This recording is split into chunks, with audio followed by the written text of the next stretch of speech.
This is Dog Day Radio, and I'm gonna be doing like a couple records from my new album called The Mahogany Tape, produced entirely by Stale Brick. He's a producer here in Columbus, Ohio as well. Shout out to him. And yeah, I'm gonna stop yapping because we're gonna do that after the performances. And let me just get to it. This first one's called Ethiopian Coffee. Yeah. I say it's 1 for the money, 2 for the show. Yeah. I say it's 1 for the money, 2 for the show. I'd even make it like the dough. Yeah, need to pick me up, so I say I'm just waking up on this Monday morning, night before listening to Amber V. Wanna hit snooze on my phone and keep snowing, but I got another day to chase my dreams. Check it, 3 years, music profession, confession. So far it's nothing but hard. Money clocking in slow, time ready for the time. One day from being broke, you will lose your mind. I understand smart people acting dumb. Throw common sense out the window over sums. Last month bank account fully mismanaged. Bill collector call a day, I'm probably speaking Spanish. I don't have the pesos, at least not now. I miss a stress-free life of being a child. Yeah. I say of being a child. I miss a stress-free lifestyle of being a. I say it's 1 for the money, 2 for the show, 3 so hopefully I even make it out the dough. Another name the way to get better, let's go. Enjoy the moment, drink the coffee down. So I say it's 1 for the money, 2 for the show, 3 so hopefully I even make it out the dough. But another week to get better, let's go. Enjoy the moment, drink the coffee down. Yeah. Today's beautiful, so are you, we're the hockey. Hit the hard road with the hobbies. I see things, wanna throw away the Vizine. Struggle to hump day, feeling like I'm Shachi. I be hoping and wishing it gets better. Corrolling your spirit with vendettas. You missing the damage it does to you. Releasing the darkness like it's Majibu. Searching for a feeling that's warm, like a fresh brew of coffee you can't buy in the stores. Why do I try anymore? Cause I got a gift, this a rap you can find me on tour like to capture what you've been chasing and what you've been waiting. Watch just the coffee drip, so yeah, sensation to capture what you've been chasing and what you've been waiting for. Just the coffee drip. Listen, I say it's 1 for the money, 2 for the show, 3 so hopefully I need to make it out the dough. I say it's 1 for the money, 2 for the show, 3 so hopefully I need to make it out the dough. I say it's 1 for the money, 2 for the show, 3 so hopefully I need to make it out the dough. I say it's 1 for the money, 2 for the show, 3 so hopefully I need to make it out the dough. Like somebody comes to you and asks for help, and you can't help them. Yeah. Oh, Forgot a long ass outro for that. you have been put in the position somehow. Face that one out. But yeah, that one was called Ethiopian Coffee. That was actually the very first song that we did. I think we recorded that July of 2024. So yeah, it's amazing to finally have like the album out for people to listen to and shit like that. This next one's called COTA. Yeah, this is basically just about me riding the COTA bus in Columbus and just like a story of like a day in the life of that. So yeah, it's one of my favorite ones off the album.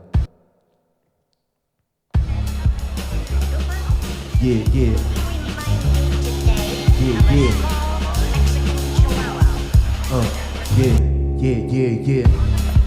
Da da da da da da da da da da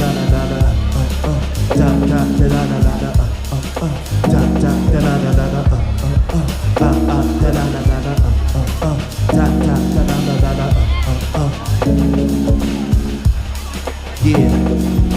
Chilling at the bus stop, breathing in the city, hoping that the fumes in the air don't kill me. Luckily, I'm kissed by the light of the sun. I'm going up high, so it's bus number 1. Greeted by a driver, middle-aged man. Paint a small field with the phone for my hand. Moving kinda chilly, layers underneath. Thankfully it's maximum on for the heat. My seat Located right in the middle, sitting on the left, so I'm looking out the window.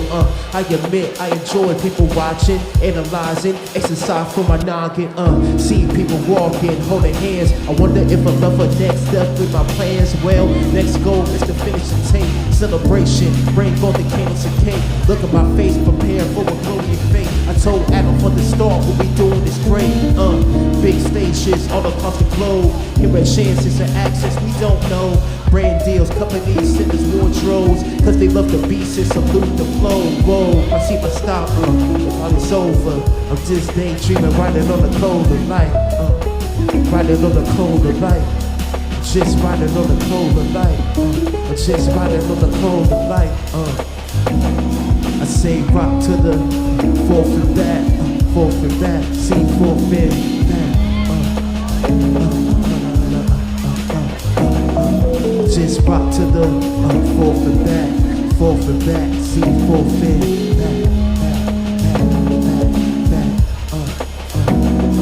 Just rock to the fourth and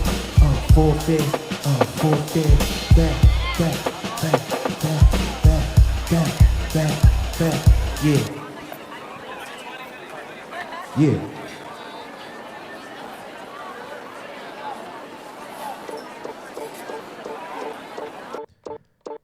Yeah, so we got one more. This next one, shout out to my brother Joey H. He's featured on this.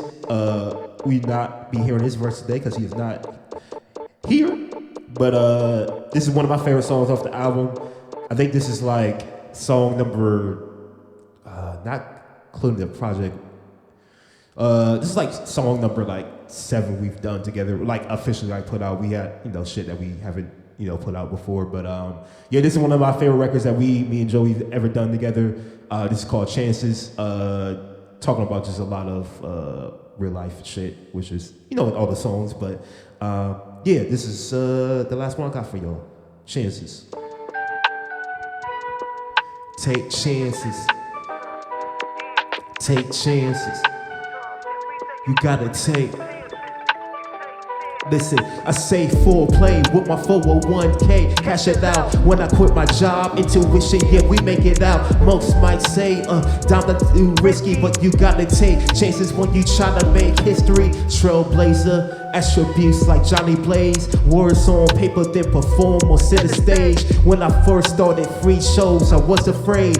Now I got the crowd in my hand to getting paid. Look, I'm not gonna say the road is too easy, but I'm well suited. Ain't talking about a 3-piece. Don't ever think that you stopping my dreams. Like the fairy tale with Jack, you releases off a beat. Take chances, long as you not dead, if you still standing. Breath coming out your lungs, you gotta take chances. Calls that would dealt, yeah, you treat them like gambit. Burn every single one, you gotta take chances. Long as you not dead, if you still standing. Breath coming out your lungs, you gotta take chances. Calls that would dealt, yeah, you treat them like gambit. Burn every single one, you gotta take chances. Yeah, I said you gotta take chances. Listen, I said you gotta take chances. Yeah, you gotta take. Listen, you gotta take. I said you gotta take chances. I said you gotta take chances. Yeah, I said you gotta take chances. I said you gotta take chances. I said you gotta take chances. Long as you not dead and you still standing. Breath coming out your lungs, you gotta take chances. Calls that would tell you, you treat them like gambit. Burn every single one, you gotta take chances. Long as you not dead and you still standing. Breath coming out your lungs, you gotta take chances. Calls that would tell you, you treat them like gambit. Burn every single one, you gotta take chances. I say you gotta take chances. I say you gotta take chances. I say you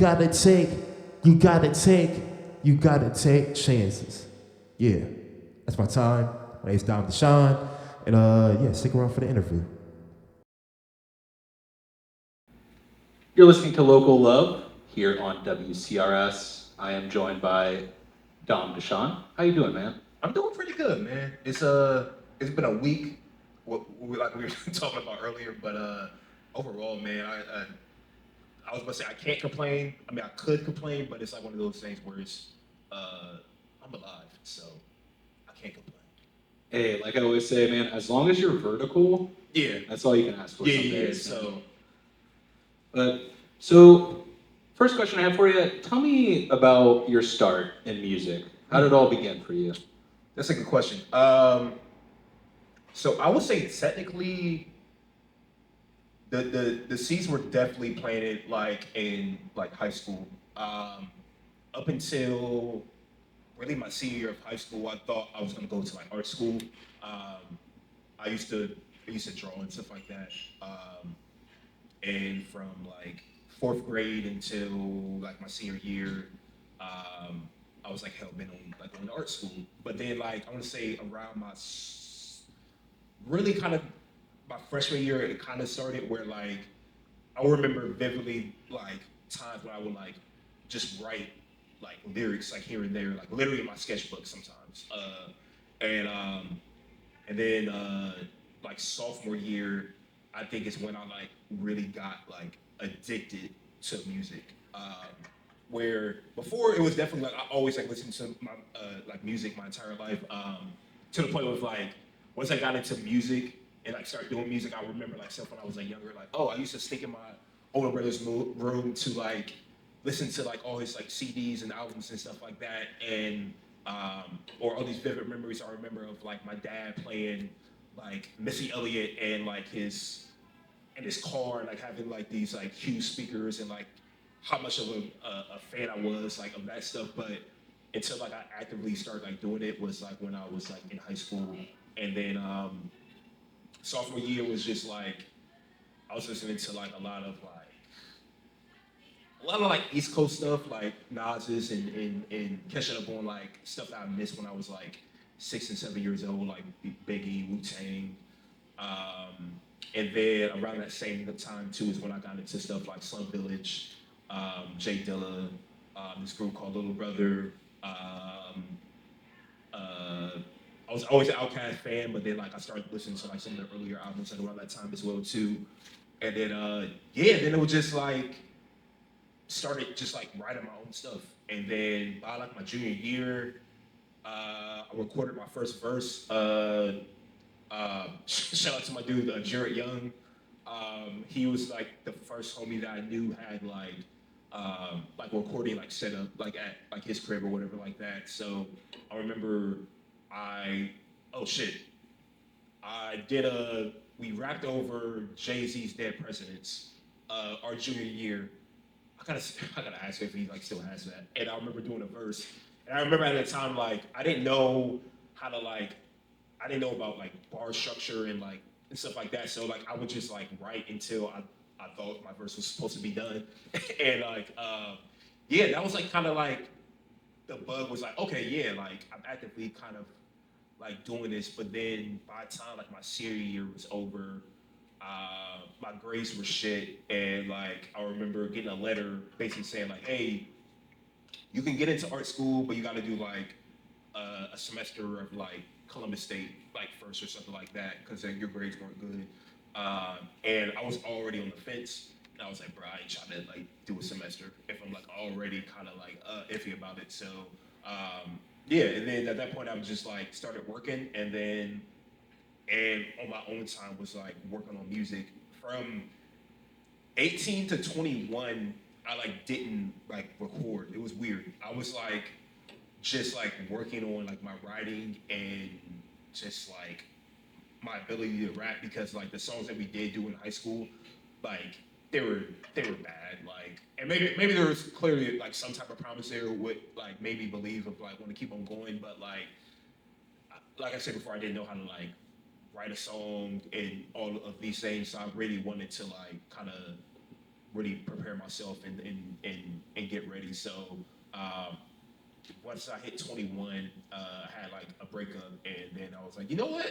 Let me take all this emotion and finally like start like recording stuff. So 2011 was when I released like my very first like official like mixtape and put it out. So that was like kind of like the origins of like me starting.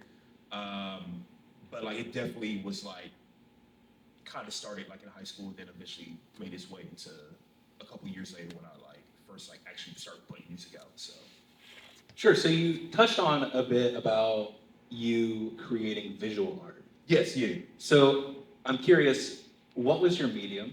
So I'm mostly, I didn't really do too much of. So like, I was very much influenced by like, I mean, my first like kind of gateway was like anime and stuff like that. Like, I was fourth grade, fell in, like got obsessed with Dragon Ball Z, and then honestly towards like high school is when I started to even kind of dabble with like a little bit of like a little bit more like realism. So I still like drew anime and stuff like that. So it was mostly just like pencil, inks. I didn't really do too much like color and stuff like that. It was mostly just like black and white stuff.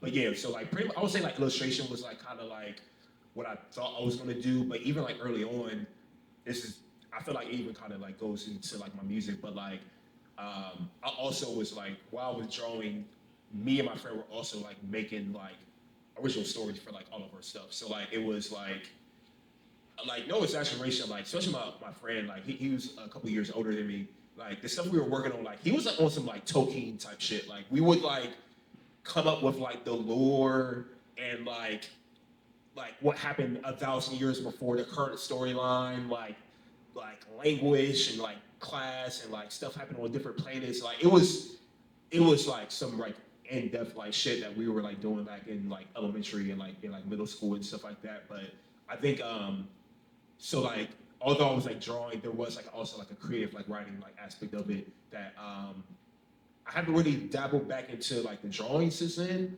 But like the creative writing aspect has definitely still been a part of my life. Like I've done like a few like screenplays and stuff like that. So Yeah, that actually kind of that leads me into my next question.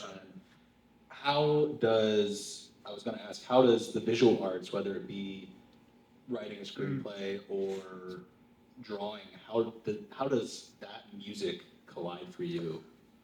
you know what? I think it's crazy. I think like looking at my music and like my process, like a lot of times, even like when I come up with a song, like I already have like the visual like in mind of like what I want this like to look like.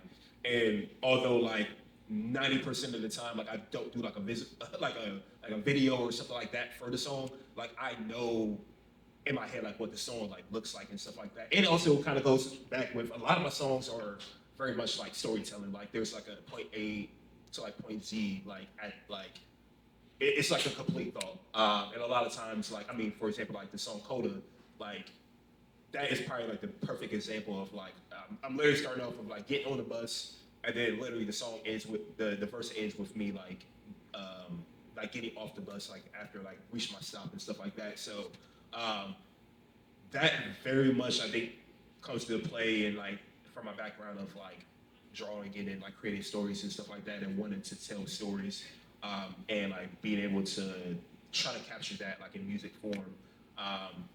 Like a lot of and also too I'll probably say the first person that really motivated me to like actually pick up a pen and like start to like write rhymes was like Nas, and like I mean he's very much like a visual like a storyteller and like I mean a lot of my favorite like Nas songs are like him like telling stories, whether it be like the song Rewind where he literally tells the story backwards or um yeah I got so many especially like from like his second album it was written there was like a lot of like starting like each verse maybe will be like a different story but like an overall concept and stuff like that so I nerd out on like shit like that and I try to like bring that to like my music. Oh yeah, man, I like that. I dig it. So tell me a little bit about Ethiopian coffee. Man, so that's so funny. The that was I said it during the performance, but like that was the very first song that me and Adam Sailbreak um like did for like our project. And he I was originally going over his house to get beats for like this like jazz like hip hop album that like will be coming out this year. And he plays me just like a shit ton of beats, like I think like 30 beats, and like all of them were like like my vibe and like crazy. I'm just like, oh crap, okay. I'm like over here just trying to get like a few beats, but then like I'm like, man, like I told him like midway, I'm like, hey man, we might mess around and like do like a project together. And like and then after he plays me all these beats, like he starts just like making like a beat like on the spot. And that beat ended up being like Ethiopian Coffee.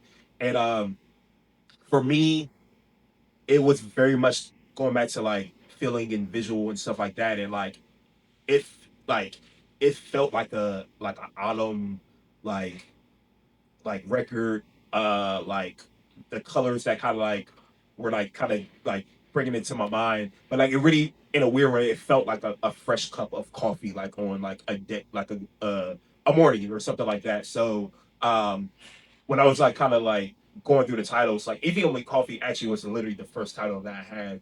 Um, Almost like at a demo phase, it was like, you know what, if this let's just call it this for now, but like it just always stuck. And I got the name of it from Upper Cup Coffee.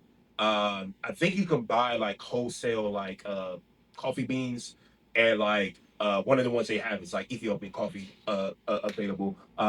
Crazy enough is I'm not a coffee drinker, so but it was just one of those things where like the title. It was just like, man, I don't even think I ever heard somebody name a song called Ethiopian Coffee before, so maybe just like stick with it. So I can definitely agree. It definitely has those like warm, cozy vibes. yeah, yeah. I agree for sure, man.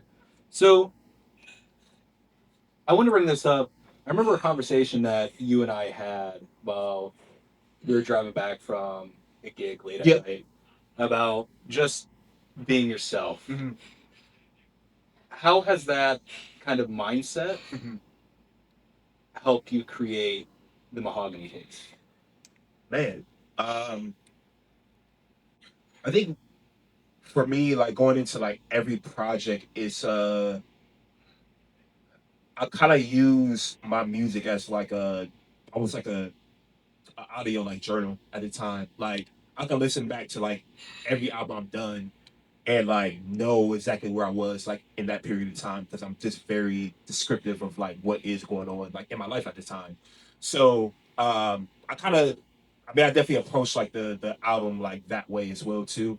And I think really wanted to put in the forefront of like just things that are going on like in my life at the time. So like I saw like COTA, um, like it's literally like a daily thing of like me like riding the bus and stuff like that. And I was like, oh damn, I literally have not made a song about me riding the bus. And I was like, this is a daily part of my life. Like this would be like foolish of me like not to like put this part of like my life in the song. And even in the beginning of the song when I'm talking, I'm like telling everybody that like I quit my job in 2021, which has been like if you like listen to like previous projects, I've alluded and like I've said it before, but then I mentioned like a year or so later, like I ended up getting like my car repossessed because of like the money coming in and the money that needed to be paid for the car was just not enough. So like the boys got me, and like but and then that was kind of like and then like a year later, it's like when I really started to like ride the bus like every day and stuff like that for like work and everything. So but yeah, man, it very much was a um what did my life look like right now within like the year and a half that we were like recording the project. And I don't know, it's just like a very like interesting space like in my life right now. I feel like it's like one of like transition where like I really do see not the finish line but like more so like I see like a light at the end of the tunnel of like man if I keep on busting my ass and like doing what I was supposed to be doing like with this music I do feel like there's gonna be uh some like greatness that like comes out of it and I really want to kind of just stay the course of just like create this like music and but also to kind of like letting people know like it's hard in the middle of it and like Saul's like chances is like very much clear of like yeah man I like quit my job and like I had to take a chance to like do this music and it hasn't been easy but it's like this is something that I know I'm supposed to be doing it's something that I love doing and like it's something I just can't like run away from like I love putting my life into this music. It's really one of the few things that's keeping me sane. So I think that very much not just mahogany tape, but like all my projects is very much want to be like a timestamp of what the hell is going on in my life right now. So So I was going to ask, so you do the mahogany tapes mostly with Stale Brick. yeah. How did you guys meet? So we actually met at the event, the Beat Bazaar, and this is the one that actually had an Ace of Cups, which is kind of crazy now thinking about it. But it was the one I want to say it was like February of 2024, and we both were like on the bill that night, and I remember when my set was over, I think he was like the next one up, and he did like a beat set, and I remember just like being at the bar and like him starting his set, and then like instantly I'm just like, yo, what the fuck is this? Like, this is amazing. Like, his beats like blew me away, and it was like all like every beat that he played, like his set was just like, yo, this is like shit I would rap over. And he lives here, and like at the time he was only like 23, 24. So I was just like, yo, who the fuck is this dude? Like, I gotta like meet him. So after his set was over, later on that night we ended up having a conversation. Um uh a couple months later when we actually like linked up, he even told me that like while he was in college, I think he went to Capital, a friend of his actually got him like hip to like my music and Joey H's music, which is like crazy to I don't know, like in real time, it's kind of wild. Of like, oh, I've been doing this like long enough now, where it's like people have like been listening to my music since like college and stuff like that, and like it was cool that somebody that he knew was like, hey man, like there's some actual dope artists like on the scene here, like you should like listen to this. So after we met, when we linked up like in the summer, like I was saying before, like originally I was just gonna get like a couple of beats from him for like another project, but it was just like one of those things where like it was organic. It wasn't like I had like knew ahead of time where I was like, oh yeah, I'm gonna actually try to do a whole project with him. It was just like, man, he played me. I literally had like a list. I was like, okay, I'm gonna just like write down which beats I like, and by like beat like 9, I just stopped writing because all the beats I loved. So I was just like, hey man, I think we're gonna I was like, man, if you would be down, man, I think we should like do like a project together like someday.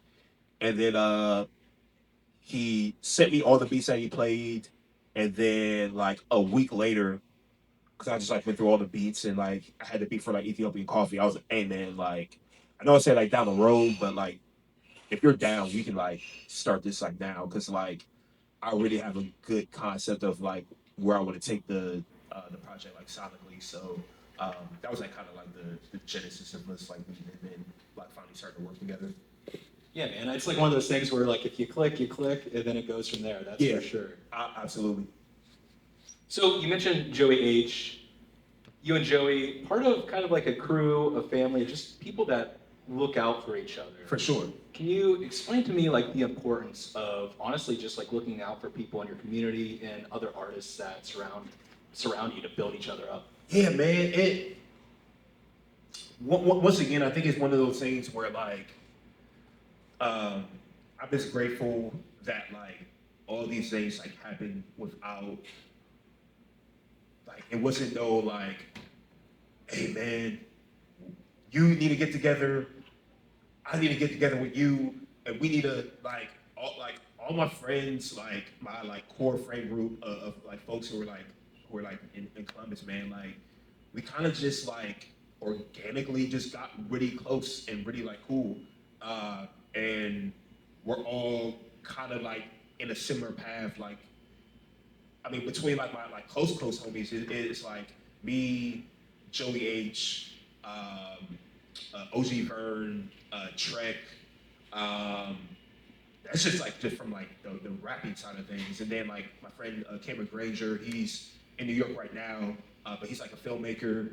My friend Kendra, she just literally last week just moved to New York. She's a photographer. But like, yeah, all, like it just wasn't like on purpose. But I think it's one of those things where it's just like, man, just go out and like we were talking about earlier, of just like being yourself. Like I always like try to show up as just myself in every space I'm in, and like kind of just like divine intervention or whatever it is of just like people attracting each other and like of just like being cool and like and then, like initially even like how I met like all these people was not all these people but like how I met like Joey and kind of even like kind of Vern too, but like 2015 out of frustration of like me not getting booked as how I like as many times that I would like want to like back then. I was like, man, like I can sit and like complain about this, or I can like try to do something about it. And I was like, man, I'm about to just like try to book my own shows and like hit up venues and stuff like that. And after like the first couple shows I did, really after like the first one I did, the second one I was already like hitting up people like out of town. And by the third one, just through the internet, like I caught wind of like Joey H and Sarab, not knowing at the time they were still going to college in Denison, and I booked Sarab for a show, and Joey was with him, and like ended up being that night. This is like either 2016 or 17. I think it's like maybe end of 2016, or sometime in like 2016, and then like.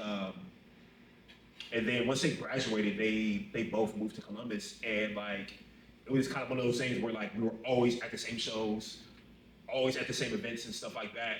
And like at some point, I think we just like self-consciously was like, yo, this dude cool as fuck. And then like we all just kind of just like start like hanging out. And then by like 2017, like we were all like pretty much like hanging out. I remember a lot of us would like get off work and then like go to like tavern like Old Town East. And like at their happy hour, drink like I can't remember what beer it was, but it would be like $1.50 like during like happy hour, and like that was like us like bonding for like almost like 9 months, and then we started a group chat that's been going on now for almost 10 years, which is crazy.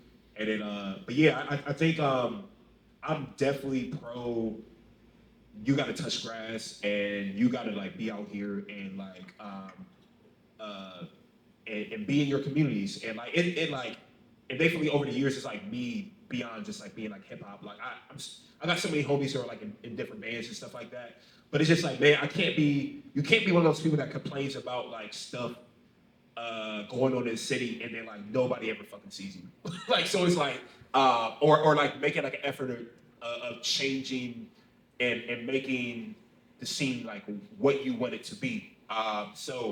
I've always been a proactive person, like with that. Like I don't think on the record of me complaining about like the scene. There's always like things that needs to be like worked on and stuff like that. But it's just like, man, like from an artist standpoint, we have like so much like talent here. I think it's just people continuing just to show up and continue to do dope shit. So it's very much important, especially from a scene like Columbus of just organically building and doing stuff and connecting like with other artists. Yeah, absolutely, man. I 100% agree with that for sure. And then let's hear, if you had to give yourself one piece of advice at a younger age, what piece of advice would you give to you? Man, I've thought about this before. In a weird way, I don't even know if I really would. Only because of like all the lessons and stuff that I've like learned, like I felt like I needed to like learn like in real time. I think the advice, really the only advice I would really like say is just like keep on going and like always be open and always explore and keeping your mind open. Because like if I would have told like my 12-year-old self that like I would be a rapper, like that actually was not what I planned at the time. Like I was like hell bent on like, no, I'm gonna go to art school. I think by the time I was in junior high, I was like, no, I'm gonna go to like CCAD. Like this is what I'm gonna do. So like I think I would just like basically just tell myself just to keep open minded and like and keep on working hard.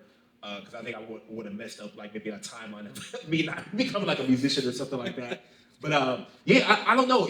I've always had.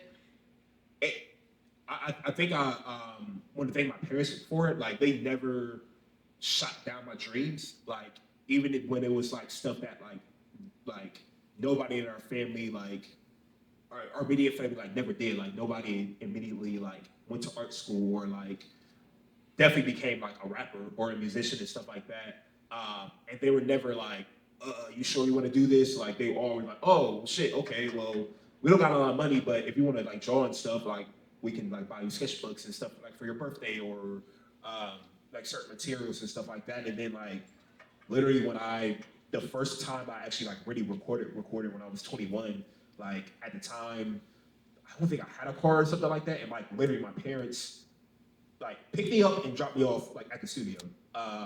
So like they always have like been there. But yeah, I think I would just tell my like younger self just keep on like chasing like what you love. And I think like chasing like happiness is the goal and like not trying to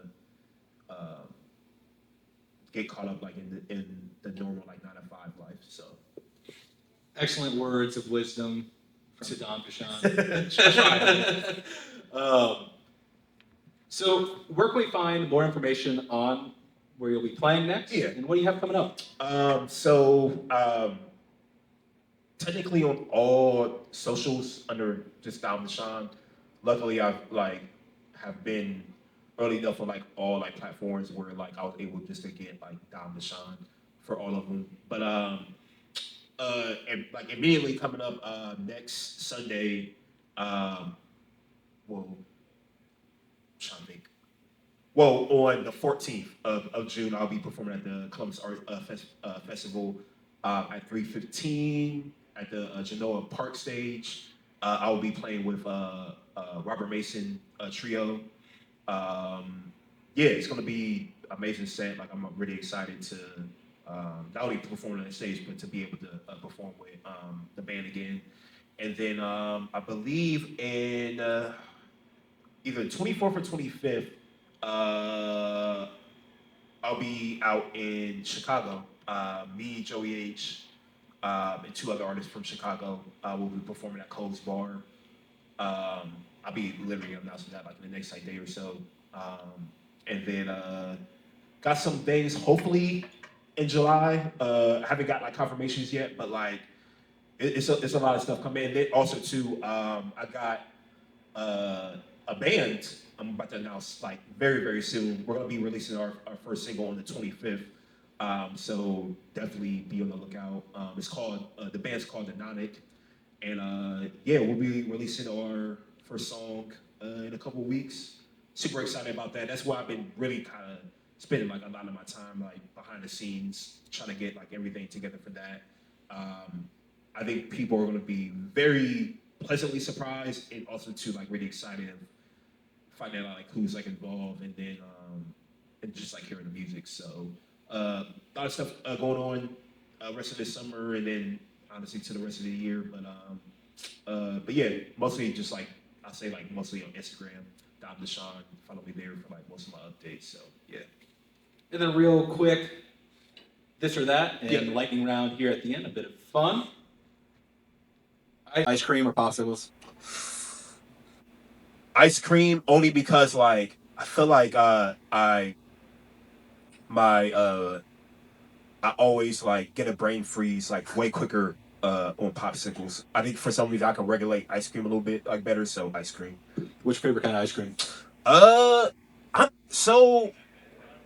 It's like a Oreo Blizzard considered like a Hell yeah, man. Oh, I would okay. say so. Why oh, not? okay yeah I'll probably say like that's like my go ice cream for me.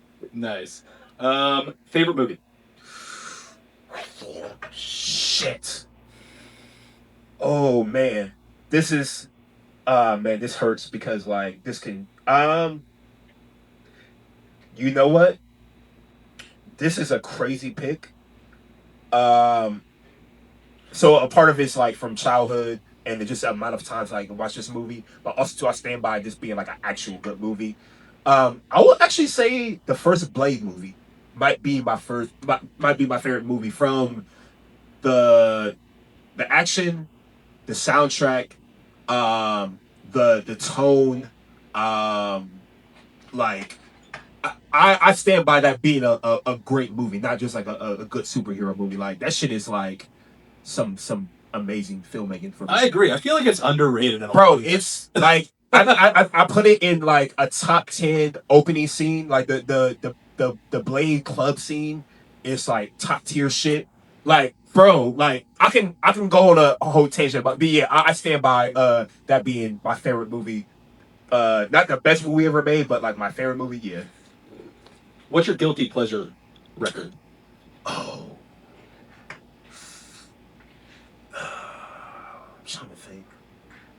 I don't know. I'm trying to think of something that like people wouldn't expect me to rock with. I don't know. The only thing that's like coming to mind, and like it's not even a guilty pleasure because the album was fucking incredible. But I think it's just like somebody, I think people wouldn't expect me to like say. But I'll probably say Gorilla's Demon Days is one of it's not even a guilty pleasure. It's just like a very much a record that like was a part of like my teens that like I think might have been one of those like albums that kind of like unlocked a part of my brain. I was like, oh shit, like this is like some different shit, but like this is dope as fuck. And like I now that I'm older, I think like that was like one of the oh no, actually I take it back. Limp Biscuit, chocolate starfish, and hot dog flavored water. That's definitely a guilty pleasure. I'm sorry, I forgot because actually when I bought my parents bought me a Walkman when I was in 4th grade, and literally the two albums I got was Outkast, Stankonia, and Limp Biscuit.